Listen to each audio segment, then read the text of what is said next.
Mayong adlaw mga igsoon, nalipay ko nga nag-uban ta usab sa atong serye Ancient Stories Timeless Lessons. Nakoy pangutana, nakasulay ba mo nga muramog gamay ra kaayo og dili angay gamiton sa usa ka dako ang buluhaton?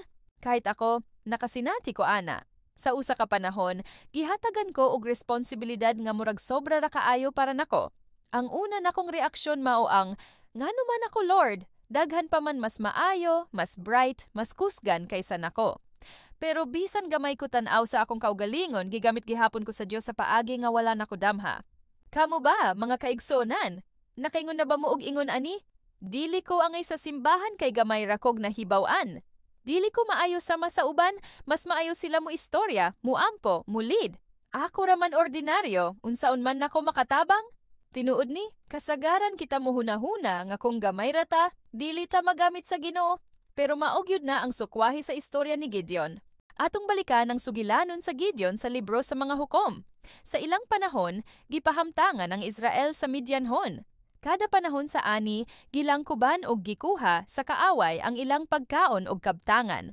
Ang katawhan nangahadlok og nangahutan sa paglawom. Dito sa usa ka yuta, si Gideon naglilihok sa trigo samtang nagtago kay nahadlok siya sa mga Midianhon. Og sa dihang nagtrabaho siya, misulti ang usa ka manulonda sa Ginoo kaniya. Ang Ginoo uban kaani mo, ikaw nga kusganong manggugubat. Pero unsay tubag ni Gideon? Ako, gikan ko sa pinakagamay nga tribo, og sa among pamilya ako pagyud ang pinakagamay. Apan mao kini ang mensahe sa Dios, ako uban kanimo, ug ikaw makapildi sa Midianhon sama sa usara ka tawo. Gihatagan siya sa Dios og kasigurohan pinaagi sa mga timailhan. Nagsugod siya nga makuyawan, pero sa kadugayan, iyang giangkon ang tawag sa Ginoo. Og tan-awa unsa gibuhat sa Dios. Gideon nakatigom og 32,000 ka sundalo. Pero giingnan siya sa Dios, daghan rana. Gipapahawa ang mga mahadlokon og mibiya ang 22,000. Nabilin 10,000 ug ingon pa ang Ginoo, daghan ra gihapon. Pagkatapos, gibilin na lang ang 300 ka sundalo. Imagina, 300 kontra sa linibo ka Midianhon. Apan pinaagi sa gahom sa Dios, nadaog nilang gubat.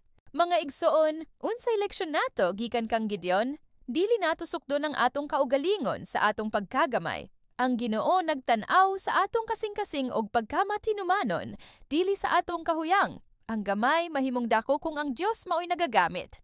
Sama sa 300 sundalo ni Gideon, kung naa ang Ginoo, dili na magmatter ang numero. Ang pagduda natural, pero ang pagsalig maoy makadaog. Gideon nagduha-duha, pero miadto gihapon siya sa gubat. Ang pagsalig sa Dios maoy nagdala sa kadaugan. Mga pangutana para kanimo, naa ba ko'y butang nga giingnan sa Ginoo buhaton, apan nagduha-duha ko tungod kay gamay ra kog tan-aw sa akong kaugalingon?